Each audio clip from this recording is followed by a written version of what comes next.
What this panel is going to do basically is really explain a little bit about why the symposium is taking place, why the exhibition at the drawing room is taking place, and why we produced the publication. So I'm just going to introduce myself. Kate McFarlane, co-director of the drawing room. I set up the drawing room a few years ago with Mary Doyle and one other curator, and this is in response to really noticing a kind of renewed interest in drawing in contemporary practice, and obviously that's framed very much by what was happening in the 60s and with the cross-fertilisation of the different art forms and the questioning of the status of fine arts, which actually seems to have led to the elevated status of drawing.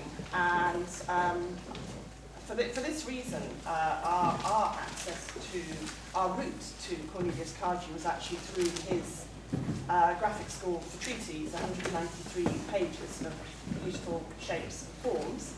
And so that was how we became immersed in Cardew.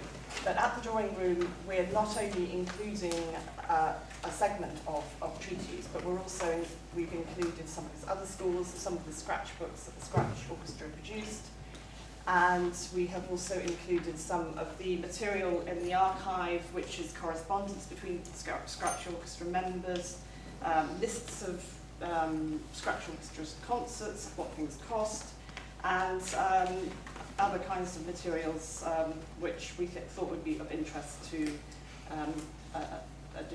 a diverse audience. And we have also included the clunkily designed posters for various campaigns that Cornelius was composing for at the time, in the late 70s and early 80s. And okay, so we haven't got a lot of time. We're going to compress this panel discussion. So we obviously we sort of struggled with how to present this material and not to sort of present it with any feeling of nostalgia, but present it in a way that to indicate its relevance and interest and parallels to contemporary practitioners across different art forms. And I'm now going to ask Grant to speak, since he was the one who started it all. Well, not quite, but I have been involved in several projects in relation to the work of Cardew. And I think the question of the panel, which is why now, I think is difficult to answer in relation to intentionality. But I think that maybe it starts to kind of become apparent in terms of different formats. And having tried different formats out, including radio program and an exhibition that I made with Adrian in the Museum of Contemporary Art in Lucca, and now this exhibition, and of course this seminar, which is a much larger format. I think that one thing I can say very definitely is that this hasn't been, for me at least, a kind of historicising project.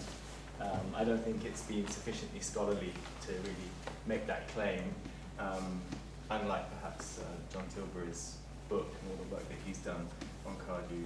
I think also that some of these formats have been a little bit precarious and out of context. So, for example, the radio program was hosted by Resonance FM at the Frieze Art Fair, so quite a strange context in which to address the work and the politics of Cardew.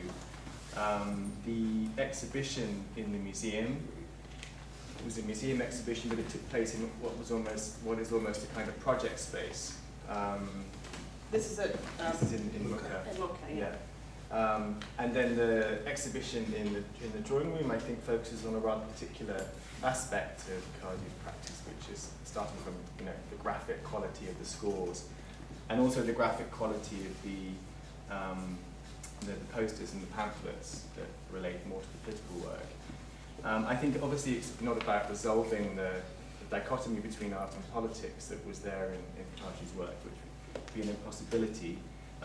Although in the project that me and Adrian, the exhibition we made in the museum, we tried to produce a kind of collage of the different aspects of his practice, playing simultaneous recordings of different works from different times,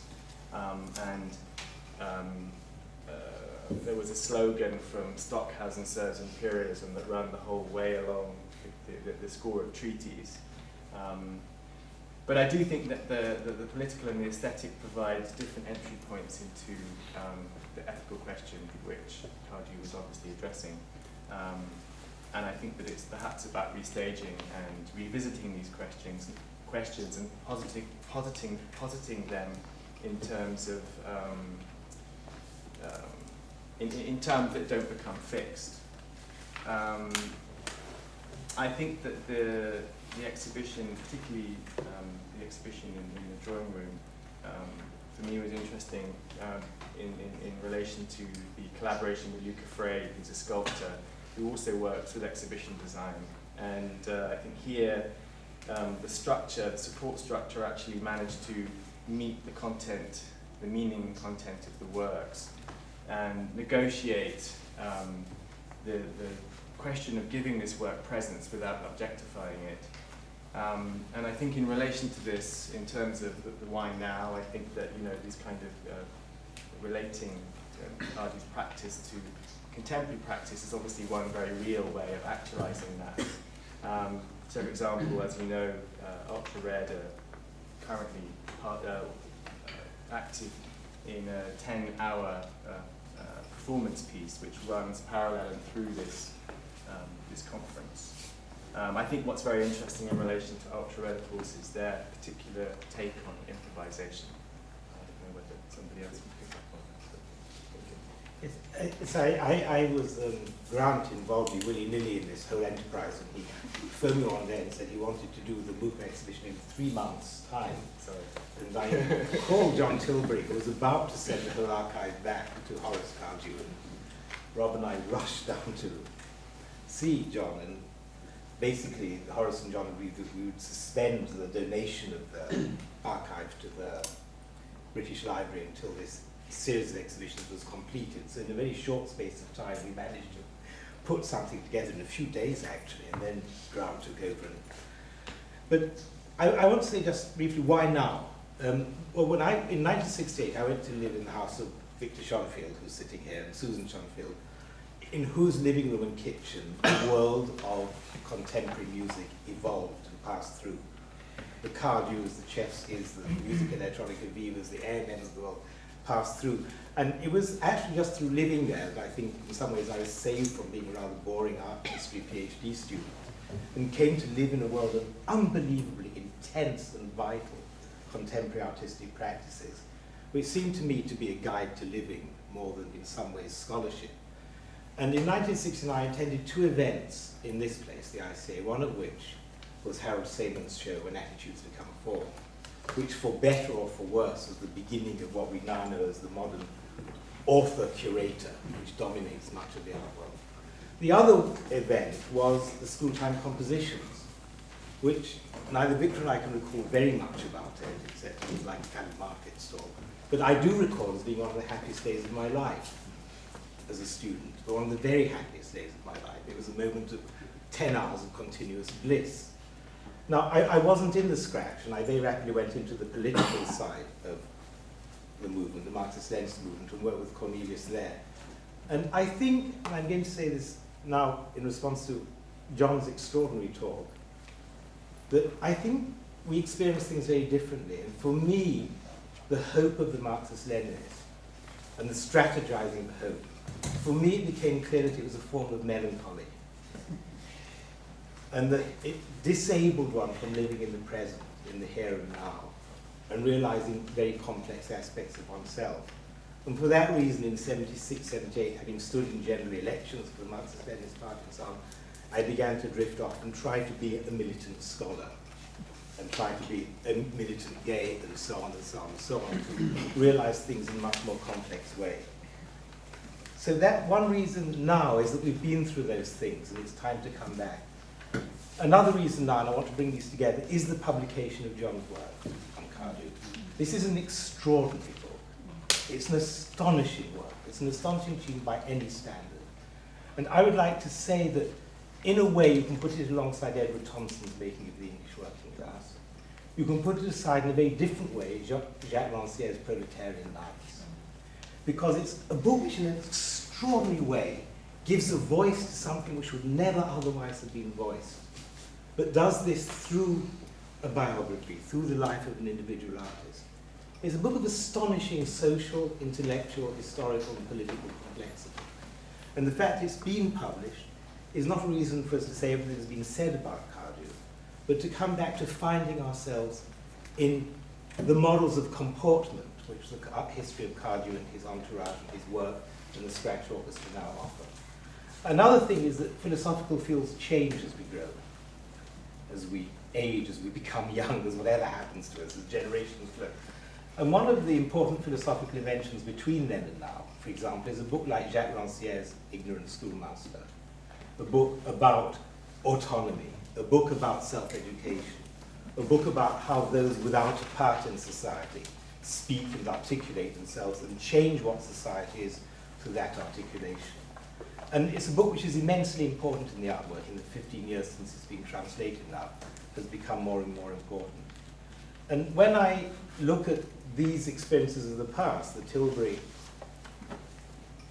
through the Tilbury's biography and through Rancière's Ignorant Schoolmaster, I think it's a time to relive these histories without nostalgia, but in terms of the potentialities of contemporary practices on the borderlines of aesthetics and politics. So that's why I think now, I think it's to be in the here and now of history that we need to come back to the Scratch Orchestra in 40 years. I'm going to try and avoid sounding frivolous, which I'm almost kind of bound to really in some ways. My interest in Cardew is, given the length of time that people in this audience have been interested in Cardew, is I would say of medium duration and in any way intermittent, sort of coming and going. And in any case, not always musical, in fact far from always musical. So in the process of come up with an idea, I think, in terms of the framing of Cardew for the exhibition, for me the idea of a kind of preparedness, an instrumental preparedness in that sense was very important. And I think the way I became really interested in Cardew, rather than simply libidinously, I suppose, interested in Cardew, was when I started to work on relationships between architecture and sound, and the kinds of aesthetics, social aesthetics, and sociabilities that bring those two domains into relationship. And in fact, as we were putting the show together, this was something I forgot, and in fact, entirely. The reason I was there was because I was interested in how Cardewian score making, graphic score making, needn't have anything necessarily to do with music at all. It can just become a text upon which you can dwell and find yourself inventing relationships for yourself to the word. And the way I got reminded of it was very fortuitous.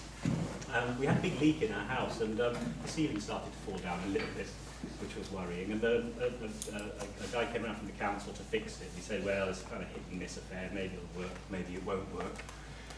In any case, I said, well, fine, do that. And come in, look at my ceiling, it's falling down. And he told me, well, that's your responsibility to fix that. You have to come up with some way of repairing that. And so he said, what you can do, though, is peel that paint down, grab all this piece of paint, and it just came off in a single sheet, which was fun for all of us. And there was this crumbling plaster underneath it. And he said, well, what you could do is you could put some PVA in there and get a little bit of filler, let it dry out properly, then paint it again with PVA, put an undercoat of some sort of high-density white sort of paint, and then once your subjectile is figured out like that, you can then paint it. And I go, oh, subjectile, you introduced a new word there to me. And I realised that this was going to be something important to me, that somehow the Cardewian graphic was a way for me to have a relationship with the subjectile of some kind, some way of organising materials for myself. And I was completely lost as to how to pursue this. And in a stroke of curatorial genius, Grant asked Luca Frey to install 2 glass shelves. Did you ask him to install 2 glass shelves? No, I asked him to work with me on the show, and then we kind of discussed how that might... That's right, so the drawing room. And for those of you who haven't been to the drawing room, and for those of you who have in any case, on one side of the drawing room as you go in, there's this glass shelf which has passages from treaties on it, and the light falls onto it in fantastic ways, and you get these amazing shadows underneath it. And on the other side, you have a different kind of exhibition of archival material, which is partly to do with Cornelius Cardew's, sorry, I'm going to get this line like this, partly to do with Cornelius Cardew's biography, but more to do with a chronological extension of how that period of history played out.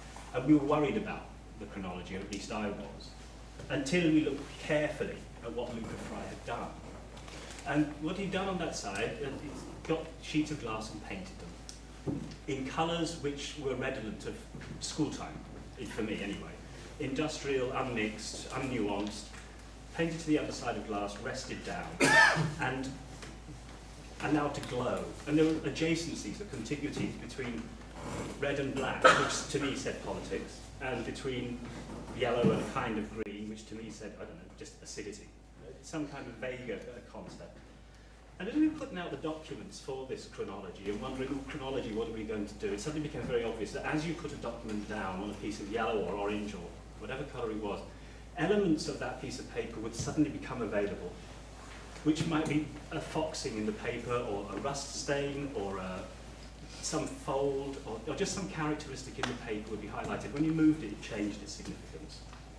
And then, as we're sort of moving these things around, realising there's a whole other counter-narrative, perhaps, to that huge chronology that we'd articulated there, but which is subjective, and which could be endless, and could be played with endlessly, and could be endlessly sort of animated and reanimated and rearticulated as you wanted to, and which organised and disorganised and reorganised the material, or at least provided the occasion for that, and you didn't have to do it, you just needed to know that it was there. And I think what Luca Fry has done there has provided a philosophical subjecta upon which that Cardewian history could sit, and opened it up for all sorts of different kinds of rethinking, which might be to do with your own personal affects or personal histories, wondering where your ideologies, your aesthetic ideologies come from, and wondering how on earth you come to terms with this relationship between two aesthetics, which might have been brought together consciously in a relationship, but at various points won't be brought together consciously, apart from by the people who look at that. And what I'd say, though, is that at the moment I'm not interested in Cornelius Cardew's music. I think today is bringing me back to that. But I think that maybe it's the subjectile upon which, or against which, the performances that are going on today are set against is not the ICA, and it's not curating in general, and it's not a grander narrative, but it's the audience itself constituting what they want and need from the musical performances. I'll stop with that. Having gone on too long. Sorry. Well, I don't know, we wanted to have an opportunity to open this discussion to the audience. I don't know if anybody wants to comment on what John has said, Frederick's performance, on what you said on the panel, been to the exhibition, have got any comment to make on that, seen the book and have any comment to make on that.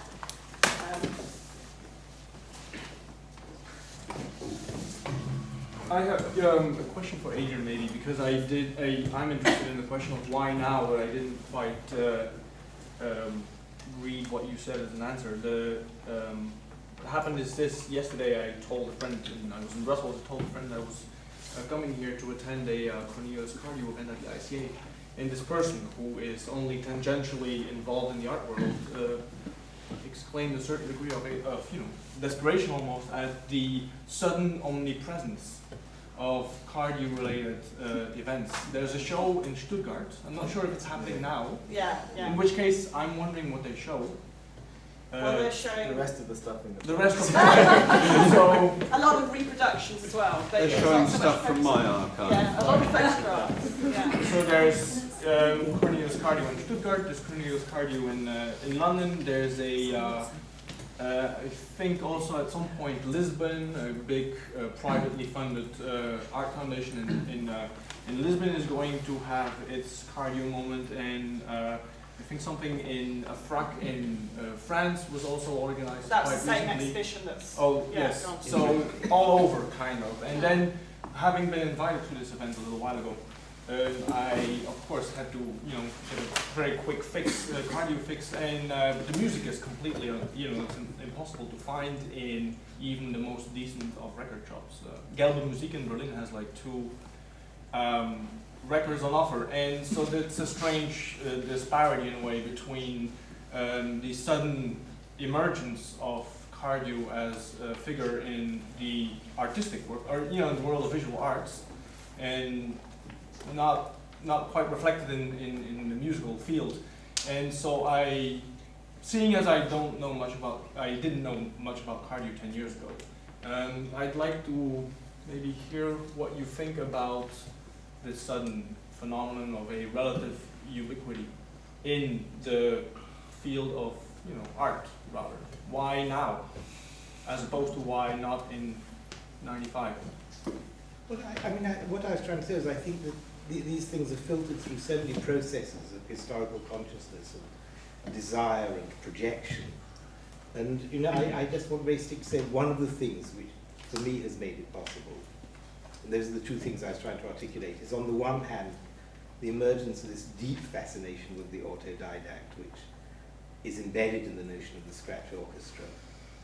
Even if Cardew in some sense was the teacher of the Scratch Orchestra, that relationship can be idealized there, and idealized in a very constructive way. And also, in some ways, the exhaustion of the narratives we've been happy to live with. And that's why I put together these 2 events at the ICA, because I was having a discussion at the Goethe Institute with some philosophers who were going on and on about attitudes to become formed, which neither of them had been to actually. But they went on and on and on about it, and they couldn't answer. I said, listen, you don't know nothing, you guys, philosophers. I was very rude. I said, just a bit after that, a bit before that, was school-time compositions which answered all your questions, and you don't even know it happened. And I think that, if you like, there's a mixture of desires and exhaustions. That's all I can say at a general level. But again, I've noticed it, because endless people come to me and said, oh, I've noticed this guy, do you know anything about him? And I said, well, yes, you knew him very well. And then people start fetishizing you. I didn't know him that well. So there's something going on, and the answer will emerge, I think, as Rob rightly says, in the practices of absorption of what's now happening. But I think that also, in relation to the visual arts, I think that there are a couple of exhibitions which are touring. This is not exactly a touring show, but it's a kind of, comes out of the Nooker show. And then the other, Stuttgart and Lyon? It was in Bretagne. Bretagne, yeah. But I think also there's also, I don't know, Adrian, correct me if I'm wrong, but there's also has been a very close connection between Cardew and visual arts anyway, historically, in terms of, he trained as a graphic designer at a certain point, and that comes across very clearly in a work like Treaties, which is very interesting for people who have a kind of interest in, visual documents. School-time compositions happened, I guess, in the gallery. Yes, it was where it is now. Yeah. And involved a lot of visual arts. Why did you get interested in Cardew? Why did I get interested? Yes, you're one of the first people who I noticed in the Cardew revival. I think I became interested in Cardew because of a certain model of thinking the making of art, as demonstrated in the Scratch Orchestra, I think in particular, and models of conversation, or models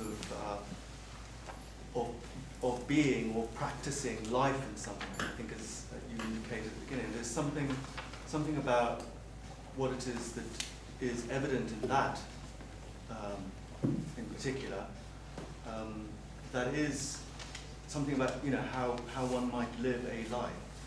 I think that's what interested me. A very interesting point, and to come back to what you were saying, that it might be that there's a kind of cultural maturity that's just been reached where people can practically deal with what John's just described, which is to say, and I'm kind of paraphrasing one of the members of Ultra Red here, the thing that's offered by Cardew is an explicit invitation to find a politics through the aesthetic rather than vice versa, to attend to how things are put together and what that does to your ideas, where you find your ideas and how they might substance conversations between people of all sorts of different backgrounds, and perhaps bringing to political conversations things which hitherto haven't existed and which might have been partially figured by C.K. Poe or something like that, kind of psychoanalytical suggestion of how we are and how we think about our ideologies and how we're taught to look at art, and maybe need to forget some stuff about thinking about art.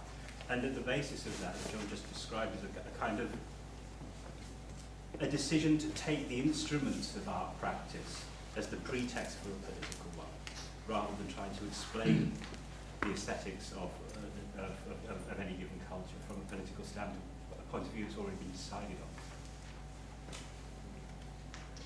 Yeah, I think also, I mean, just following what you said, I think in relation to improvisation, Ultra Red, there isn't the same anxiety about improvisation, that it has to be rejected as sort of avant-garde, but they do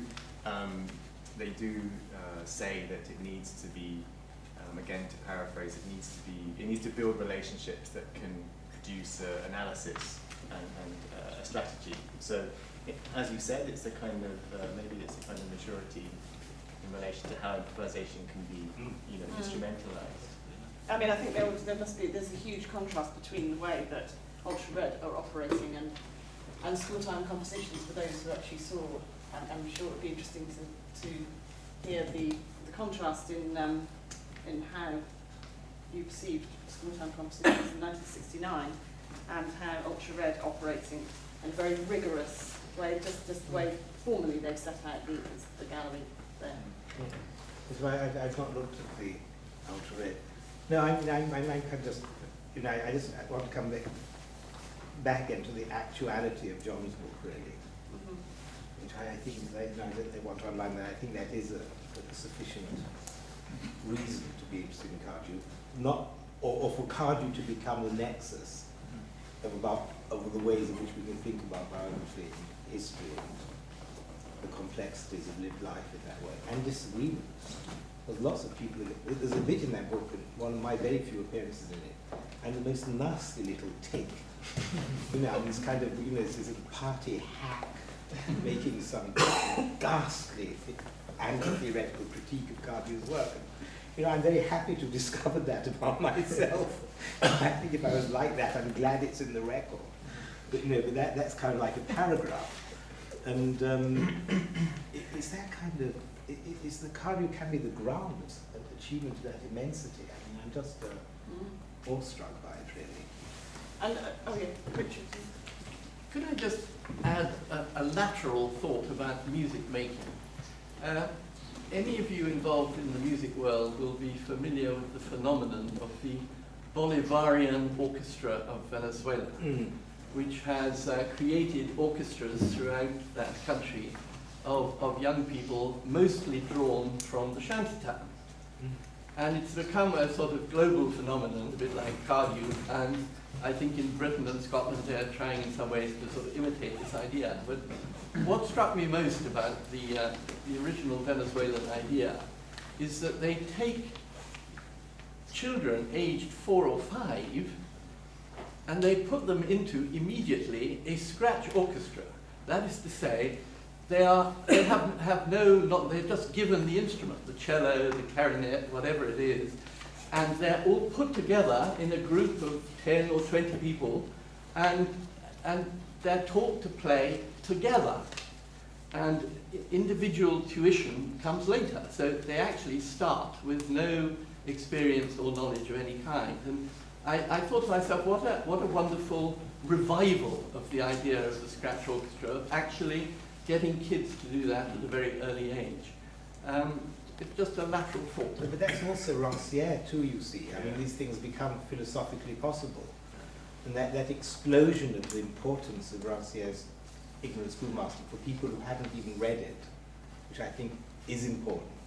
That people get it without reading it. There's some kind of urgency there to me.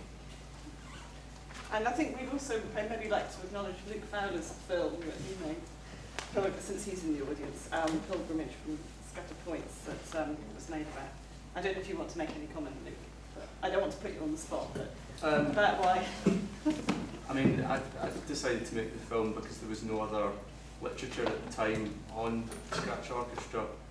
John hadn't written his, was in the process of writing his book, and there was a lot of mythologising going on, and well, there's the only other kind of excerpts I'd read were kind of mythologising by people that had either been involved or had heard about it, and there was this famous chapter written by Rod Ely in Stockhausen serves imperialism, which seemed to be like this kind of political filtered version of the implications of the orchestra.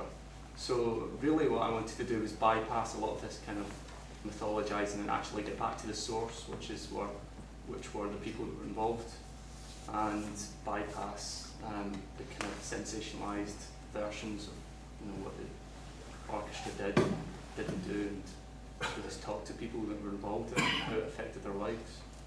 And for me that was a very important exercise, both artistically and politically. Because the orchestra was more than just a bunch of kind of famous musicians, or people that have gone on to be famous composers. Well, I don't know how many of you have seen that film, but I think it's very successful.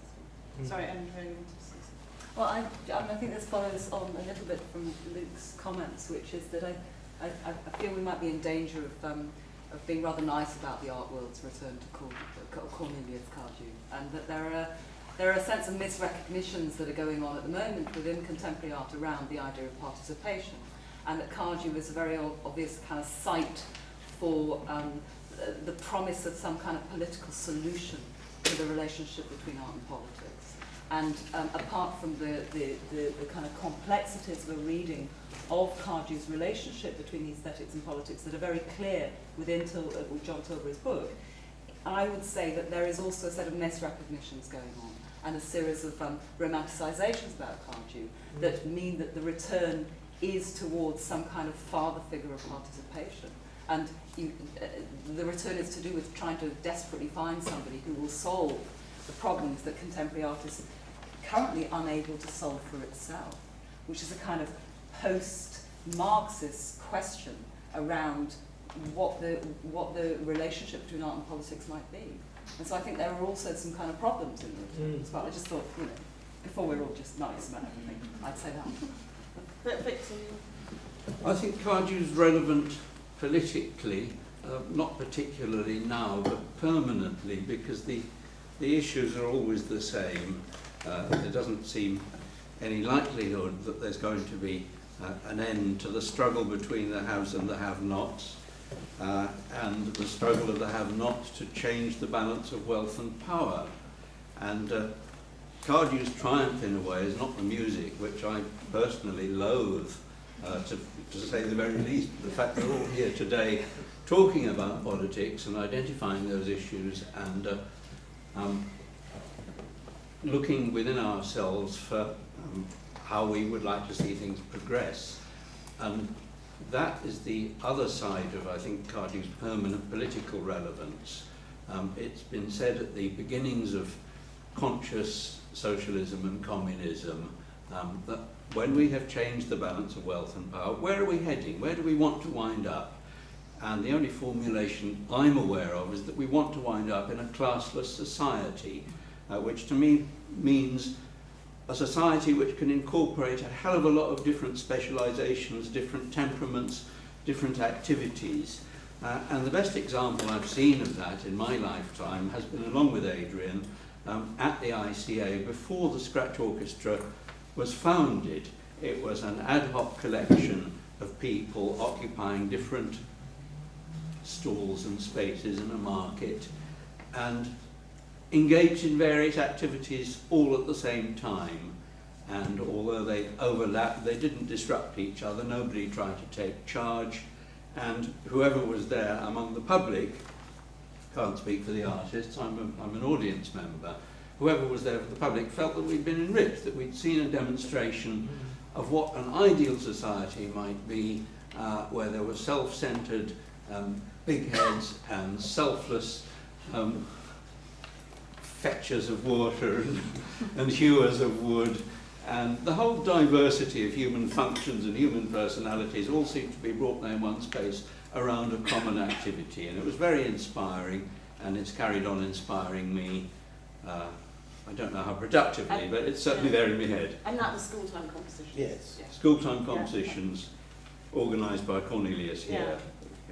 The other side of that is I was in Recreation Ground, running Recreation Ground Theatre Company, which went up side by side with people's liberation music. I know all those songs and I sing them, and they still inspire me and cheer me up. However, the savagery of the debate about what constitutes a relationship between politics, aesthetics and art was enormous between us and between Cornelius and between with PLM.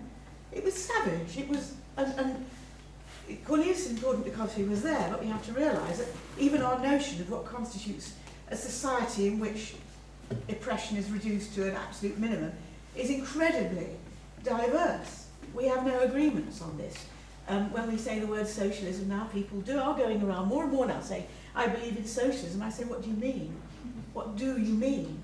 And so I think that one of the things I learned from that situation is to be resilient, actually, and to try to converge, but not to become depressed if you can't, because actually you can't always converge. You can in bits and pieces.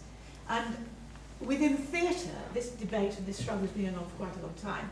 I mean, all the line of work that's come out of Freire and popular education from Latin America through Augusto Boal and through a range of democratic.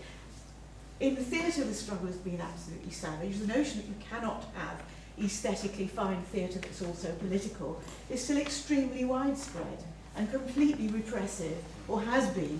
But I also sense a loosening up of this now, in parallel with what's happening around Cardew, that there is a sort of desperation to find something and to look back and to look forward and to live now with the history, but not to be dragged into the melancholy. No, but I think, can I just say another thing? Because when Cornelius sings We're Not Afraid, it terrifies me. Yes. Because we were Yes. scared shitless. We still are. We still are. And I remember the first time I got arrested, I was thrilled with myself, you know, and I defended myself in court, and I got off with it in the end. But I can't say there was a moment when I wasn't terribly scared. And to me, that call of Cornelius, you know, we're not frightened, it chills me. That really scares me. And there again, I think the lessons we have to come back to now. I mean, I just had the most nasty experience of being refused exit from this country because of some little fault in my passport. Because I said, you're being silly. They call the special branch. You know, this is a Southampton airport. I was denied access to it.